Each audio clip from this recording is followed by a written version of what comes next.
സംഖ്യാപുസ്തകം അധ്യായം 8. യഹോവ മോശയോട് അരുളി ചെയ്തത്, ദീപം കൊളുത്തുമ്പോൾ ദീപം 7 നിലവിളക്കിന്റെ മുൻവശത്തോട്ട് വെളിച്ചം കൊടുക്കണമെന്ന് അഹറോനോട് പറയുക. അഹറോൻ അങ്ങനെ ചെയ്തു. യഹോവ മോശയോട് കൽപ്പിച്ചതുപോലെ തന്നെ അവൻ നിലവിളക്കിന്റെ ദീപം മുൻവശത്തേക്ക് തിരിച്ചു കൊളുത്തി. നിലവിളക്കിന്റെ പണിയോ അത് പൊന്നുകൊണ്ട് അടിച്ചുണ്ടാക്കിയതായിരുന്നു. അതിന്റെ ചുവട് മുതൽ പുഷ്പം വരെ അടിപ്പുപണി തന്നെ. യഹോവ മോശയെ കാണിച്ച മാതൃക പോലെ തന്നെ അവൻ നിലവിളക്ക് ഉണ്ടാക്കി. യഹോവ പിന്നെയും മോശയോട് അരുളി ചെയ്തതെന്തെന്നാൽ, ലേവ്യരെ ഇസ്രായേൽ മക്കളുടെ ഇടയിൽ നിന്ന് എടുത്ത് ശുദ്ധീകരിക്കുക. അവരെ ശുദ്ധീകരിക്കേണ്ടതിന് ഇങ്ങനെ ചെയ്യണം: പാപപരിഹാര ജലം അവരുടെ മേൽ തളിക്കണം. അവർ സർവാംഗം ക്ഷൗരം ചെയ്ത് വസ്ത്രമലക്കി ഇങ്ങനെ തങ്ങളെ തന്നെ ശുദ്ധീകരിക്കണം.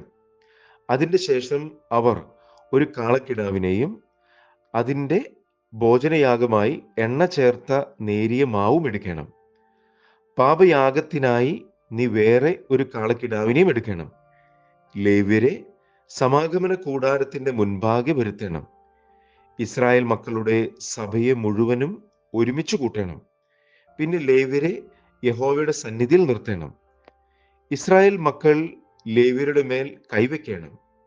യഹോവയുടെ വേല ചെയ്യേണ്ടതിന് അഹറോൻ ലേവ്യരെ യഹോവയുടെ സന്നിധിയിൽ ഇസ്രായേൽ മക്കളുടെ നീരാജന യാഗമായി അർപ്പിക്കണം. ലേവ്യർ കാളക്കിടാങ്ങളുടെ തലയിൽ കൈവയ്ക്കണം.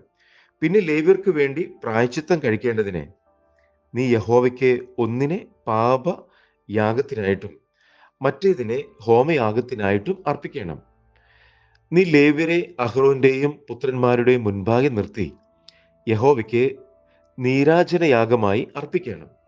ഇങ്ങനെ ലേവ്യരെ ഇസ്രായേൽ മക്കളുടെ ഇടയിൽ നിന്ന് വേർതിരിക്കുകയും ലേവ്യർ എനിക്കുള്ളവരായിരിക്കുകയും വേണം. അതിന്റെ ശേഷം സമാഗമന കൂടാരം സംബന്ധിച്ചുള്ള വേല ചെയ്യേണ്ടതിന് ലേവ്യർക്ക് അടുത്ത് ചെല്ലാം. നീ അവരെ ശുദ്ധീകരിച്ച് നീരാജന യാഗമായി അർപ്പിക്കണം. അവർ ഇസ്രായേൽ മക്കളുടെ ഇടയിൽ നിന്ന് എനിക്ക് സാക്ഷാൽ ദാനമായുള്ളവർ. എല്ലാ ഇസ്രായേൽ മക്കളിലുമുള്ള ആദ്യജാതന്മാർക്ക് പകരം ഞാൻ അവരെ എനിക്കായിട്ട് എടുത്തിരിക്കുന്നു. മനുഷ്യരിലാകട്ടെ മൃഗങ്ങളിലാകട്ടെ ഇസ്രായേൽ മക്കൾക്കുള്ള കടിഞ്ഞൂലൊക്കെയും എനിക്കുള്ളത്. ഞാൻ മിസ്രയീം ദേശത്തുള്ള കടിഞ്ഞൂലുകളെയൊക്കെയും സംഹരിച്ച നാളിൽ അവരെ എനിക്കായി ശുദ്ധീകരിച്ചു. എന്നാൽ ഇസ്രായേൽ മക്കളിലുള്ള എല്ലാ കടിഞ്ഞൂലുകൾക്കും പകരം ഞാൻ ലേവ്യരെ എടുത്തിരിക്കുന്നു.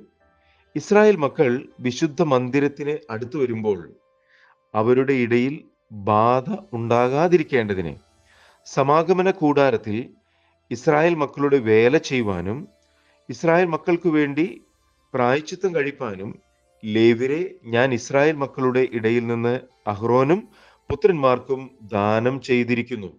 അങ്ങനെ മോശയും അഹ്റോനും ഇസ്രായേൽ മക്കളുടെ സഭ മുഴുവനും ലേവ്യരെ കുറിച്ച് യഹോവ മോശയോട് കൽപ്പിച്ചതുപോലെയൊക്കെയും ലേവ്യർക്ക് ചെയ്തു. അങ്ങനെ തന്നെ ഇസ്രായേൽ മക്കൾ അവർക്ക് ചെയ്തു. ലേവ്യർ തങ്ങൾക്കു തന്നെ പാപശുദ്ധി വരുത്തി വസ്ത്രമലക്കി അഹ്റോൻ അവരെ യഹോവയുടെ സന്നിധിയിൽ നീരാജനയാഗമായി അർപ്പിച്ചു. അവരെ ശുദ്ധീകരിക്കേണ്ടതിന് അഹ്റോൻ അവർക്ക് വേണ്ടി പ്രായശ്ചിത്തം കഴിച്ചു. അതിന്റെ ശേഷം ലേവ്യർ അഹ്റോന്റെയും പുത്രന്മാരുടെയും മുൻപാകെ സമാഗമന കൂടാരത്തിൽ തങ്ങളുടെ വേല ചെയ്യുവാൻ അടുത്തു ചെന്നു. യഹോവ ലേവ്യരെ കുറിച്ച് മോശയോട് കൽപ്പിച്ചതുപോലെ തന്നെ അവർ അവർക്ക് ചെയ്തു.